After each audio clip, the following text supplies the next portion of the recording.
Good afternoon and welcome back to the Professional Development webinar series. I'm Stefania Fiorentino. I currently work at the University College London, Bartlett School of Planning, but I will move to a new role at the University of Cambridge very shortly. My field of interest and expertise sits at the junction between planning and local economic development. This series of webinar is organized by Regional Studies Association, that is the global and interdisciplinary network for urban and regional research, development, and policy. The RSA supports its members with latest research, funding schemes, networking and publishing opportunities, and spaces to grow research and careers. As a response to the current global crisis, the RSA board, the RSA put in place initiatives to support its members and the wider communities, such as this professional development webinar series that offers sessions on academic publishing, networking skills, and career development, alongside another webinar series, the Regions, Cities, Industry, that delivers monthly sessions by experts in the fields of regional studies, science, planning, or policy. A more recent initiative is also the development of a new app, which will be published in due course and will enable you to network and attend virtual events. More initiatives and details can be found on the RSA website. Now, the next session of this webinar series will be on the 21st of October due to the RSA Europe's Region Week webinars that I also encourage you to have a look to. And before we start today's webinar, there's a little bit of housekeeping that I need to do. So this webinar will be recorded and then will be made available for all RSA members on the RSA Members Lounge. If you have any question and you want to participate to the Q&A session at the end of the webinar, please use the Q&A function here below.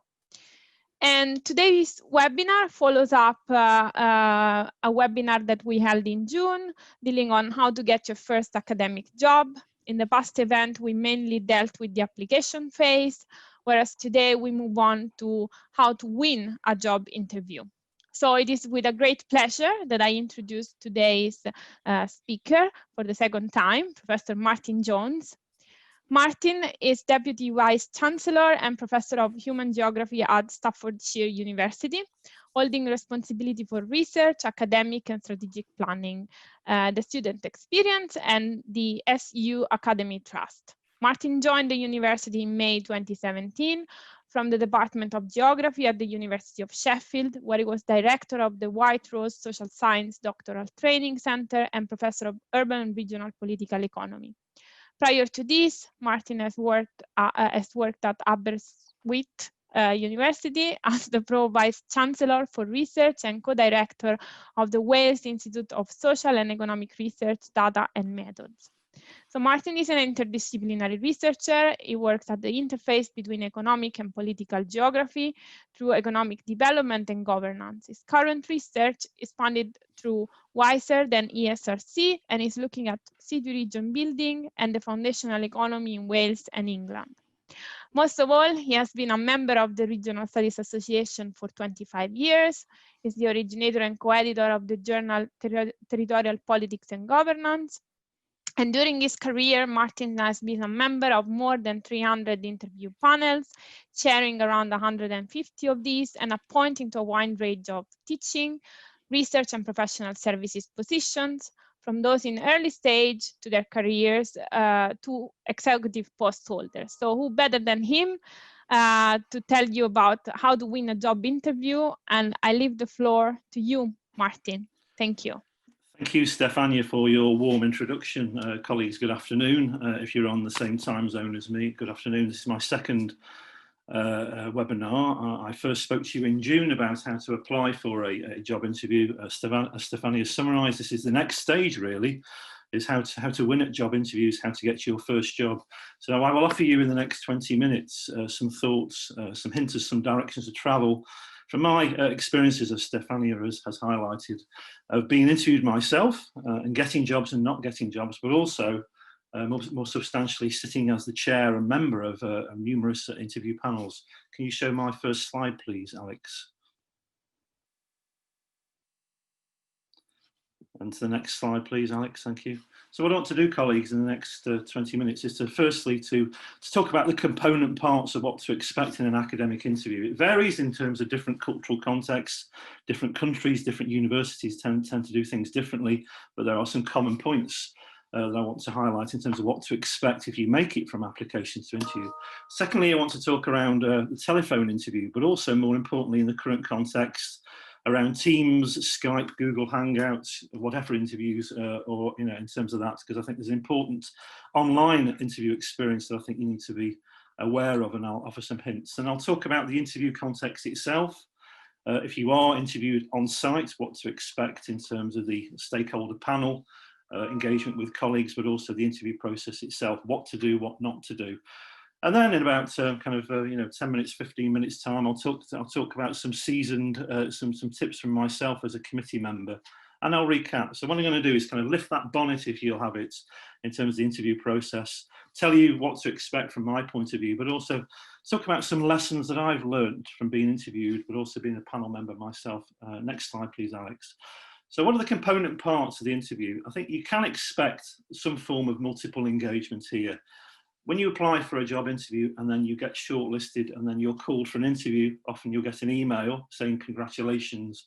It might take two forms. There might be an initial screening process by telephone where somebody might phone you in terms of a background interview prior to actually making it to the full interview, or also as part of a double process. It is more often the case in the current COVID context that this will be on Teams, Skype, Google Hangouts, whatever mechanism a university chooses to use, or Zoom as we're using today here. This is your chance to make a first impression. So I think it's really, really important. And then, of course, there's the on-site process itself. And the way to look at this, it's a double screening process of the department wanting to know if you're right for them. But also, don't play your own hand down. This is also your opportunity to see if the place that you've applied for is right for you. So it's a two-way process, it's a dialogue. Please see that. You're in a powerful position if you've made it to interview. It's your opportunity to ask questions as well as their opportunity to ask questions of you. Next slide, please, Alex. So looking at the phone interview, please take this seriously, or even the online interview. Pay attention to your voice, your tone, your tone of style of speaking. Also, please pay attention to what's in your background. You can see my background is not brilliant today. You can see light shining through. I should have closed the curtains. I did an interview 3 weeks ago for a job when I was chairing a panel, and a candidate was interviewed, and all I could see was the dressing table behind the person. And on that dressing table, there was a bottle of baby lotion and some wipes. And all the panel was focusing on what was on the table. We were even commenting privately on our phones about how inappropriate it was to have those things in the background, because we weren't focusing on the candidates. Had that candidate used a different background, we might have been more comfortable as a panel. So the background that you use, I think, in an online interview is very, very important. You can create your own backgrounds, as you know. You can actually use MS backgrounds if you use Microsoft Teams. But also pay attention to the style in which you speak. I speak very quickly. I have to slow myself down. I have to physically focus on clear tonation and slowing my voice down. Also how you use your hand commands and to keep your head straight. But also this is your chance to make a first impression. That first impression, you must demonstrate that you've done your research, that you've researched who's on the panel. You'll often be told several days beforehand who is on your interview panel. Look at these individuals, look at what their background is, do Google searches on who they are, know who's on your interview panel, show interest in that panel. That interest is really, really important. Next slide, please, Alex. The second process is probably the on-site interview. On-site, of course, depends on the current COVID context. So I'm generalizing here of what normal business would be. And it varies by different countries, different academic contexts that operate differently in different countries, as you're fully aware. The on-site interview can be a marathon event. It can be from 1 to 2 days, or it can be half a day. Again, it varies from context to context. It'll be clearly explained to you in the communication, often by email, on what to expect. Again, do your homework on the department that you want to join, the geographical area. The geographical area, of course, is important, as I mentioned to you in my previous talk on the 3rd of June about where to apply to and when. Do your background on the background research on the departments, the structure of learning and teaching, the structure of the research, who you think you might want to work with, etc. And also these things are really, really important. Who will you interact with in the department is important in this context here. So this is sort of the things to bear in mind. Next slide please, Alex. This is really, really important as a slide. Prior to the actual interview itself, there's normally something called a stakeholder engagement panel, or one-to-one meetings with members of staff. In the North American context, it's normally the latter. You can spend time in members of staff's office where they'll quiz you. The UK context that I'm more familiar with, and also in certain European countries, etc., is there'll be a stakeholder panel prior to the main interview panel, where you yourself will often do a short presentation of 10 minutes about your current research achievements and your current research interests and your teaching interests to a group of interested stakeholders, possibly your colleagues in the department. They will ask you questions about your research and your teaching. That stakeholder panel will then report to the interview itself. So in a sense, be always on message here. One thing that Sally Hardy taught me, Chief Executive of the Regional Studies, is you're always on. Always on means you're always expected to perform. Someone's always watching you. If you're in that casual context, in those meal settings, people are ultimately watching you and judging you. So don't let yourself down. Always be alert and always be on message. I want to talk more about this stakeholder engagement in the next slide, please, Alex. So you'll often have a presentation of 10 to 15 minutes to a stakeholder panel, or a public presentation. You'll be given details in advance on email. And this is where you'll often be asked to summarise your current research, your research findings and context, but also your future research plans. I would encourage you to generalise from this, so pitch it in a general level as well as a specific level, because if you go too detailed in terms of your research, rather than situating it in my context, in the context of human geography, or in Stefania's context, in the context of human geography and planning, you can often lose people in the audience by going to a too detailed level. I could bore people to pieces about the micro-analysis of economic development, but I would want to couch that in the context of the human geography discipline to engage the full audience in that presentation, but also when you're teaching, that's what you have to do. You have to lift it up into a broader context here. So be aware you might be asked to talk about your research and your teaching. You also might be asked, and this happens in a number of contexts that I've been involved in, to give a presentation like a mini lecture of 20 minutes to half an hour to a group of students, like a teaching demonstration where somebody will be watching you communicate your research to an audience for the purposes of teaching. And this is something that's worth practicing, because I've seen some disastrous performances where people can talk in a micro level about their research, but they can't then present and convert that to a more general audience in teaching. Again, some of this you might not experience in an interview because it differs from university to university, from department to department here. But it's really important to note that stakeholder position is really important. Normally, before the interview panel reaches its decision, the person that chairs that stakeholder panel will come to the panel and read out a report from the stakeholder panel saying, we thought the following about the following people. That interview panel can choose to ignore that, but in some contexts that's counted as a transferable vote, i.e. it's filtered into the process of decision making. Again, it varies, but don't underestimate the power of that, the informal and the informal in terms of that context. Next slide, please, Alex. Moving then to the interview itself, this is my experience of 15 years of sitting on panels and also being in the panels. This is a standard format in terms of the panels, in terms of what to expect on an interview panel. Interview panels normally for early career positions or entry-level lectureships are normally 45 minutes. The interview itself is normally about 30 to 35 minutes. Then you get your opportunity at the end to ask questions to the panel. It might run over to 50 minutes or even an hour. In a sense, it shouldn't be more than an hour's slot. The chair of the panel, normally myself in the context, will ask the introductory question. The why here, why now? Why have you applied for this job now, and how does it fit in with your wider career development? Normally they stop there. The clever question that I then ask after that is, I say, okay, colleagues, we are interviewing lots of people here today.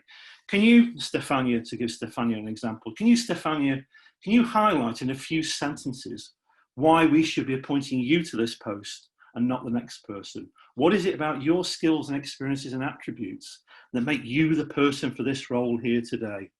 And that is your opportunity, I think, to crystallize in 2 or 3 sentences how you meet the person specification that's often advertised in the job description. I can normally use that one to trip people up, because it normally either puts people in the right place or the wrong place on an interview, and they're often not expecting it. The warm-up question is the why here, why now. The second one is really, really interesting. Then you'll have an interview panel, probably about 5 or 6 people. You normally get somebody from the department will then come in saying, Stefania, tell me about your research. Tell me about your research. What do you think your research achievements are? Now, you can talk about your research, but then the achievements is more important.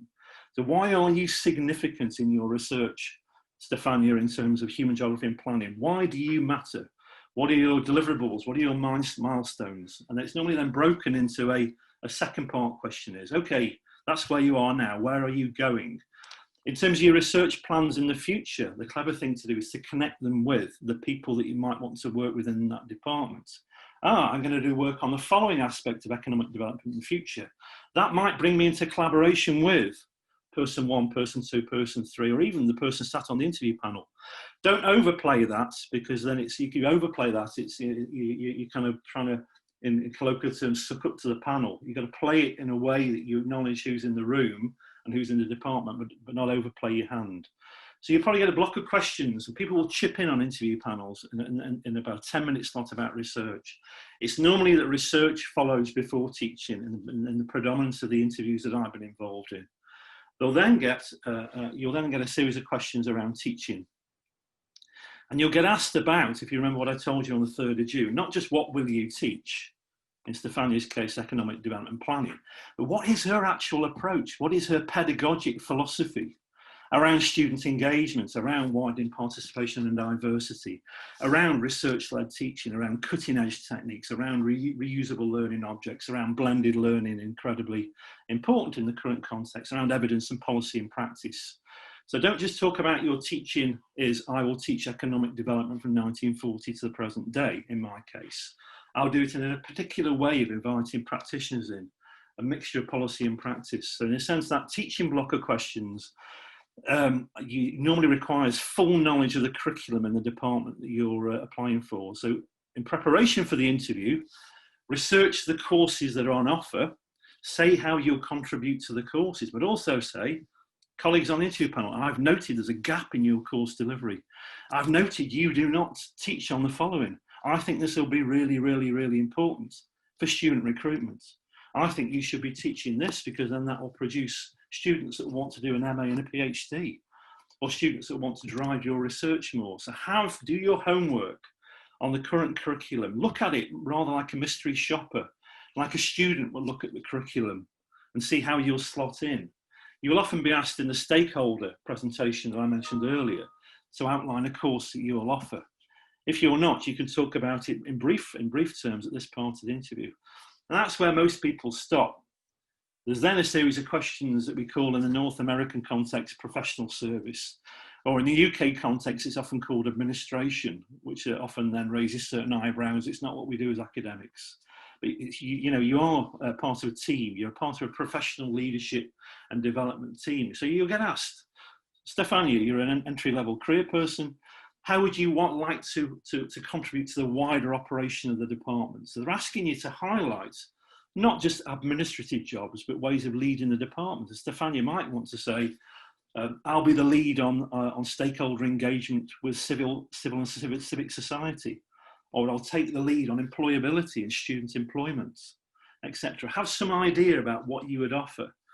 Now, the way to do that is to look at the admin jobs currently attributed to members of staff, which you can look at by going through the departmental website. And you'll often see what junior colleagues are asked to do and senior colleagues are asked to do. But also, you might want to highlight something you might want to do outside the department. And that's certainly how I ended up in the leadership and management roles that I did, as well as having an academic career, etc. So the interview panel, if you look at this, from 20 minutes to 25 minutes to half an hour, normally gets to about half an hour around professional services, etc. And then it's your turn. So I will say, as chair of a panel, thank you. You clearly articulated our questions. We've asked you some nice questions, some horrible questions. Do you have any questions for us? And this is really important. You should have some questions for the panel. And can we go to the next slide, please, Alex? Carefully plan your questions to ask. You don't want to ask ones that offend your hosts. You've got to be polite, calm and friendly. I would pick questions that are at a high level that interact with lots of the panel. So you might want to say, can you highlight what the future development is of the department? Where does this department want to be in 3 to 4 years? You might want to ask a second question, which might be on the specifics of teaching or the specifics of research, but you don't want to ask micro questions that only one person in the room can engage with. And I would ask you to prepare probably 3 questions. I've been on interview panels when people have pulled out a list of about 50 questions and then tried to get through them on the panel, rather like a series of demands, like a series of medieval demands to people. And it often looks like a problematic character that you've got there wanting to know clarification about everything. Is what are my relocation expenses? How much will I be paid? Ask strategic questions that highlight that you've got a curious demand in mind, etc. Ask things that are going to be really intelligent on the panel. Where do you see yourself as a department? How will you contribute to the discipline? But also, you could highlight a question to the chair, if the chair is a dean or a head of department, is, what is the most critical thing that you're looking for today? In terms of all the people that you're going to interview, is what do you really want? And you can often get some interesting answers on that. But I would rehearse this part really, really carefully. I would actually, 2 or 3 high-level questions and think about asking those, think about rehearsing this. Next slide, please, Alex. This can happen to you. You can, panel members have been through equality and diversity training. Often they'll ask inappropriate things, such like, are you married? Do you have children? Etc. You might have some left of field questions that might actually start to wobble you on an interview panel. I think the way I would defend this, if possible, would be to refocus, like saying my partner's job is portable, indicate you prefer not to answer. You're perfectly entitled to do that. Note that that question is outside the boundaries. Often you'll get some curious people on panels that'll ask some things that could be deemed appropriate. Normally the chair chairing the interview will actually police that process well, really, but it's something to be mindful of. You might be asked some normal personal things on there, just come up with an appropriate answer in that context.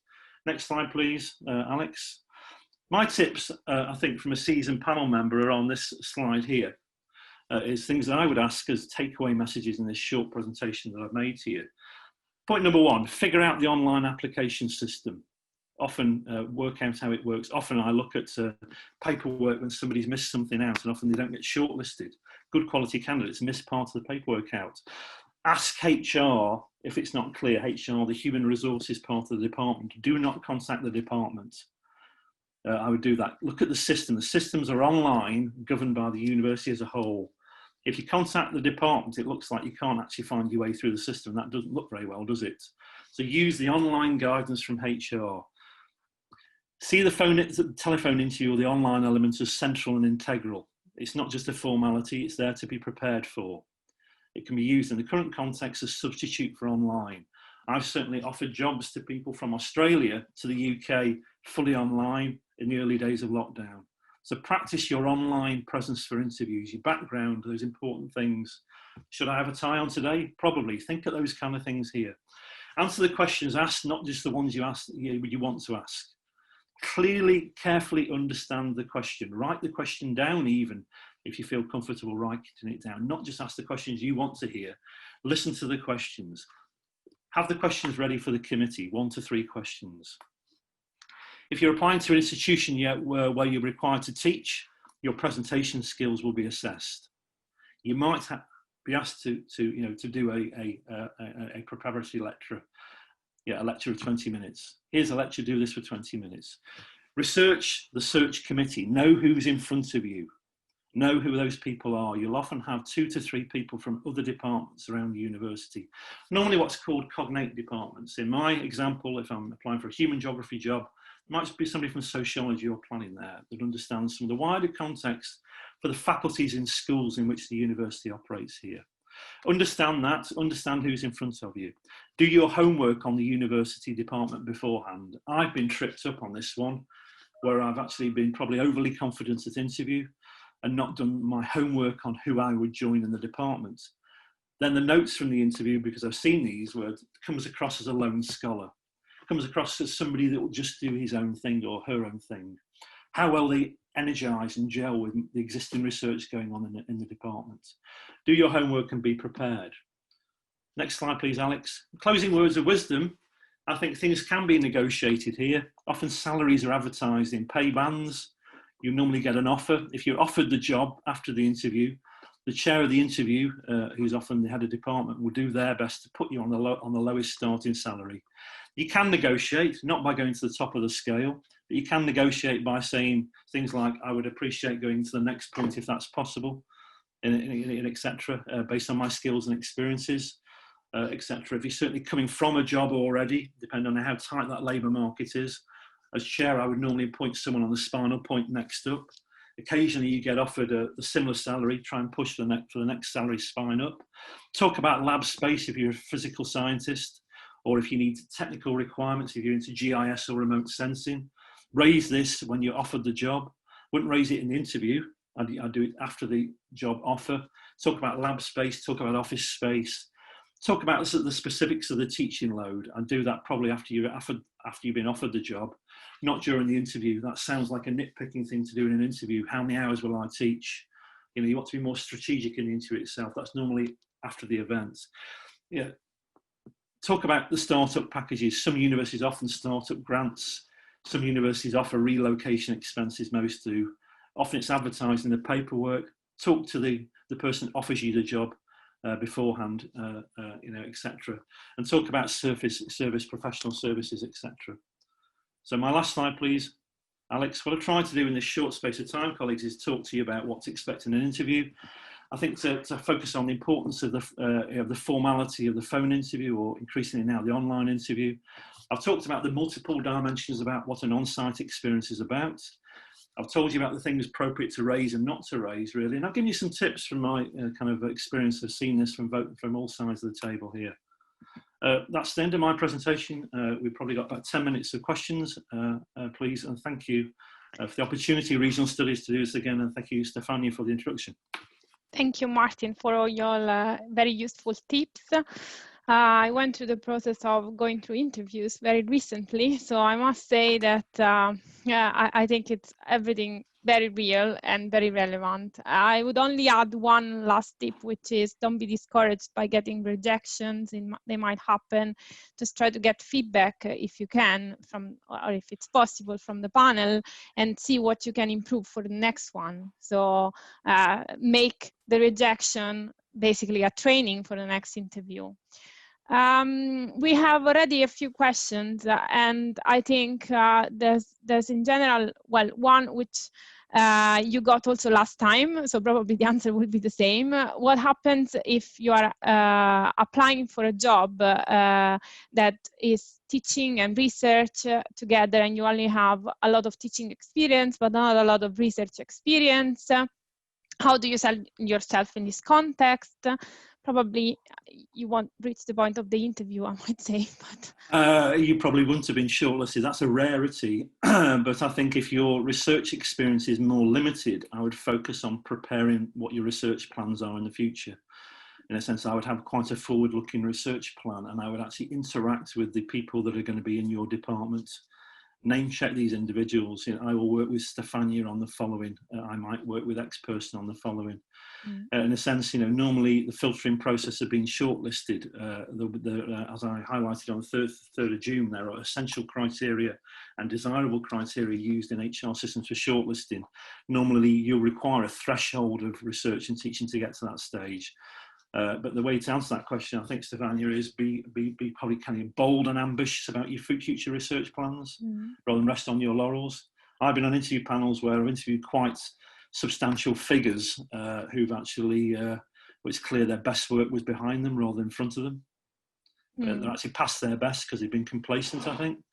And they've actually joined weaker departments and thought they're actually better than they are. So I think the boldness And the braveness of the research plans is always a good one to play, but not being over ambitious, because they'll say, how can you possibly do all that and everything else? It's a fine line, I think, between ambition and being too bold, I think. Yeah, and probably it's important also to throw in keywords from the job description. Correct. It's very important to look at that, I think. Of course, not to make it up, but to cite the same words that the panel is expecting, I think. Then there's another question that I think it's very important to me as well. It's something I would ask as well. And I think women on that side sometimes are a bit more shy and penalized on that because it's something I'm uncomfortable in doing as well. So the question is, if you could add a little bit more detail about negotiating salaries and how much negotiation you can carry out and how would you do that and at which stage of the process? Yeah, I would normally do it to answer the last point first after you've offered the job. Otherwise, I think it will all become a bit difficult and you come across as a difficult character. I think, as I said, you'll note what the pay range is. Normally, you'll be offered a close match to your existing salary. If you have a sensitive chair, they'll normally put you on the next spinal point up. So in a sense, there's a progression. Often they'll do that if there isn't a relocation package. So I would actually also check in the details of the salary, what the relocation allowance is as well. Mm. Some universities have stopped using relocation allowances, and what they do is they give you a higher spinal point than your last job and then expect you to pay for your relocation on that. I would certainly expect to go up a spinal point scale from my current job if I was moving. Important if you're moving across countries is to know what the real cost of moving is in terms of various currency rates at different points of time, which of course can fluctuate. It's a fine line. It's a difficult question to ask because you can't be too arrogant to ask to be put on the top of the top of the scale. But you might want to say something like, based on my skills and experiences, I would have expected the next spinal point up. Is that possible? Chair of interview panel. It's normally the chair of the panel will make the offer to you. They might make the financial offer on the phone, or there'll be an HR email that then follows.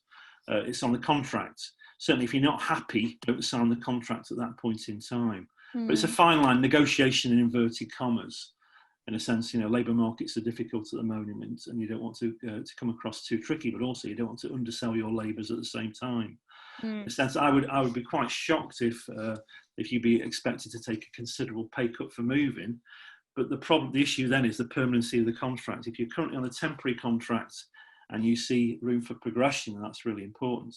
Bear in mind, and this is a point that Jill Valentine from Sheffield University always made to me when she was on panels, when we hire somebody, in a sense, colleagues, you're investing £1 million equivalent. So somebody on a 30-year career will be paid equivalent of probably £1 million salary over that time period. And that's an investment that university is making in you. So play the long-term game. But certainly, in my experience, I've never offered anyone a pay cut to move. I think that's the way of kind of answering your question. Yeah, thanks, Martin. And there's another question about whether employers do a background search on the candidate's social media profiles, or I would add also on previous institutional profiles and whatever is available online, basically, that is not included in the application. Yeah, increasingly so. Increasingly so. And I watch my social media profile, and I occasionally mix my social media Twitter profile with some things that might occasionally be better placed for Facebook. So I'm increasingly careful about developing a kind of professional presence. Certainly be careful about what you post on social media that can actually be considered to be contentious in any way, because colleagues will search on you.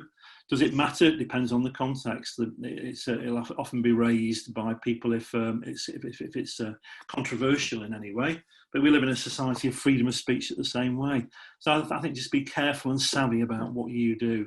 Normally, the process of seeking referees is you'll be offered a position subject to references.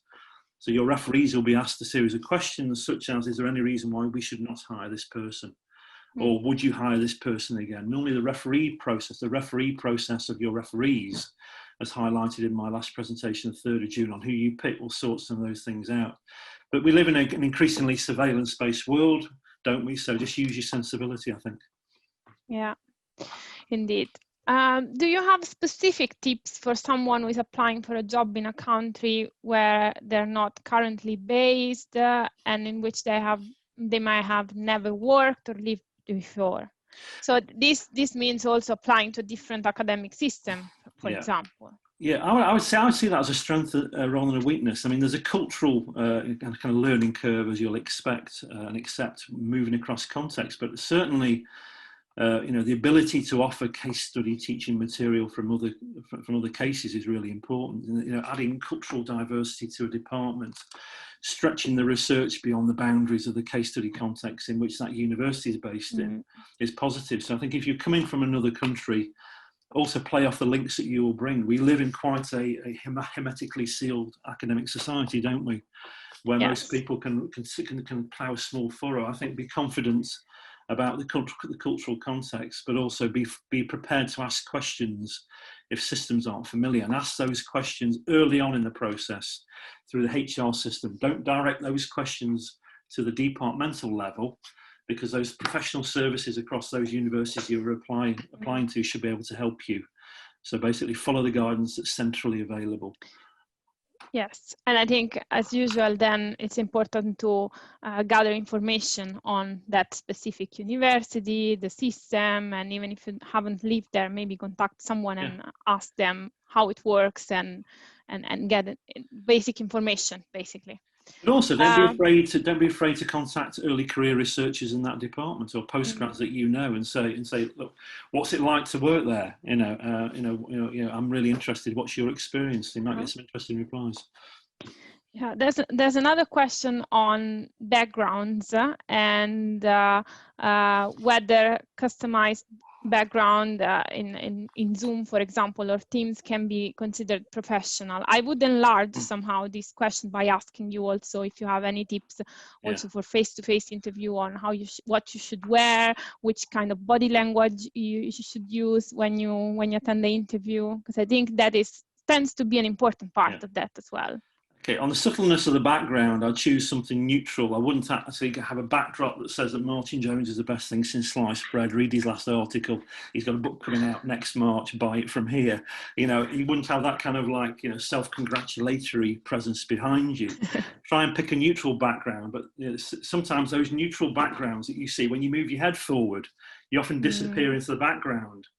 So I would actually pick something. I would actually do it in a bright room with a neutral wall colouring. Not that bright like mine. I can see the shine, and you can see the shine on mine as well. You see, so in a sense, practice it. You can practice it on the camera settings, can't you, beforehand?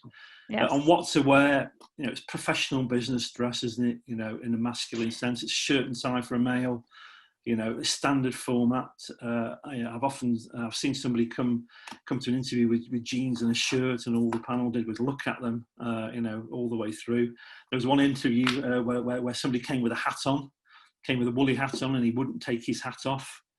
To which the chair of the interview panel, just all they focused on was that. This person was a very good candidate, but that personal quirkiness detracted from the quality of the CV. To try and neutralise it where possible, but you've got personality, so allow your personality to shine through where possible as well. Yeah, and I think with Zoom interviews, I wouldn't probably choose a customized background, but I'll make sure to have something white behind if it's difficult to get like a bookshelf. But I wouldn't necessarily go for the customized one or have a customized bookshelf behind me. Just to avoid giving the impression that you're hiding something from the body. Or you could have a bookshelf behind you with the books of the people that are on the interview panel. Well, that would probably be overplaying the panel. So I personally spent a lot of time thinking on what I wanted in my background when I did my Zoom interview. But that's a separate story. There's another question about whether you would emphasize or not your leadership skills during the interview, which probably builds up on the big sign behind you saying Martin Jones is the best. Oh, Martin Jones is good at employability and career skills. Yeah, I mean, because nobody in those early career academics just want to get the teaching done and get the research done. So I think I would actually focus on that wider professional service, just because a head of department will bite your hand off, because normally people run a mile from those roles. But do it as something interesting. You know, I want to be the person that liaises with the local authority or the economic development body. You know, in the UK context, LEPs, you know, regional government institutions in other European, you know, just find something interesting. And the leadership and management roles that I've always taken on do reinforce my research. You know, that's the reason why I've gone through the careers that I've gone through. But I think you'd be mindful that, you know, you'll be asked that, because you know, heads of departments are building departments based on single people. Yeah, but they're actually trying to create a team, aren't they? You've got to come across as a team individual, a strong individual with a team ethic. I think is really important. Yes, that is able to do some work on its own as well. Yeah. There's another question about whether participants are arranged in order of preference based on CV and cover letter, or alphabetical order, or whether it's completely random, and whether it's important also to know that or not. I don't know. My experience is it's completely random. Normally, interview panels will interview 5 candidates maximum, because if you look at it, it's normally 2/3 of somebody's day. 45 minutes interview, 10 to 15 minutes handover, change a glass of water, you know, comfort breaks left, right and centre. Normally panels are normally 9:30 till 12. Normally they're random, but I would normally only shortlist to interview 5 people max, because otherwise a 6th candidate doesn't get a fair crack because everybody's exhausted. They're normally random. HR occasionally put them in alphabetical order because they like to do that. I wouldn't read anything into it at all in terms of the order in which you're there, whether you're on 12 or 9. And going back to the questions that you would ask to the panel, and also to the salary negotiation that we discussed, there's one question about a work visa sponsorship. Yeah. And when it comes, well, the question says, when it comes up during interviews, it puts me in a disadvantaged situation. Do you have any advice on what to say during interviews in order to balance this disadvantage? That shouldn't come up in the interview, because it should have been screened by the HR process beforehand. It should be flagged. Normally when I chair panels, somebody's told me about whether somebody's moving national context or whether there are visa requirements. As you know, the visa requirements, if you do appoint someone who's outside of the national context on visa requirements, you have to justify that they were the strongest person. So in a sense, the HR system should deal with that for you. It should not come up at the panel. It might come up with a second order question, like saying, we're interested in why you're moving countries and contexts. But to ask a targeted question around visa, I think isn't an appropriate question per se. It depends how it's framed, but it should be dealt with by the HR context and the professional services before you get to interview, because it's on the form, it's on the application form. There are normally boxes that are ticked on residency status on the form. Okay, and link on that, there's someone else asking whether it's problematic to ask about salary or relocation expenses, as this might be a basic information that the applicants need to decide whether the job I wouldn't ask it in the interview. It's normally advertised in the further particulars. The issue is you'll have a salary range that's there. The offer will follow. I would raise it in the soft negotiation phase when you're offered it. Yeah. And I guess it depends also which type of position you're applying for. Correct. Whether it's a permanent one or it's just temporary, and for how long. Am I right? Yes, I mean, you know, it depends on the context of whether it's a permanent position with career development, whether it's a fixed-term contract of X number. Normally, fixed-term contracts, there is less flexibility, because they're normally out of prescribed pots of money. So there's less room for negotiation on a fixed-term appointment, because they're normally teaching covers or research cover posts. But in a sense, you know, just be pragmatic about how you play this one. Okay. Well, I've got a final question for you then, and then I think we can end this. And it regards mainly how long do you think an average question should last, and especially for the competency-based question, which tends to be something you can prepare to a certain extent, and whether you have any specific tips on that. So in a sense, if you look at those 3 blocks of question in terms of the why, here and now, the research, the teaching, the professional service element, those blocks shouldn't be more than about 12 to 15 minutes each. So in a sense, your answer to a question should not be more than about 2.5 to 3 minutes. If you think about it, you'll normally get 3 individual strands asked you on the research one: current plans, achievements, and future objectives, etc. So in a sense, there's a knack in terms of saying enough, but not being too brief. And you can actually say, "Would you like me to continue?" And then another panel member will come in and ask a secondary question. So in a sense, you don't want to long-winded. I've been on panels where somebody's gone on and on and on and on, and we've had to cut them short. Cutting them short then changes the mood on the panel, and then it changes the assessment. This person had an inability to summarise and be succinct. Yeah. So in a sense, be confident, but don't go on and on and on, I think is my mind. Keep them to 2 minutes probably. Don't talk too much, yes. Thank you, Martin. That was very helpful. I think everyone has enjoyed this seminar, and I just would like to end it by saying good luck to anyone who's planning to go on an interview with the added difficulties of being in a COVID-19 world. Thank you, Martin, for sharing your tips, and we'll see you at the next webinar, and goodbye. Thank you all. Thank you for listening.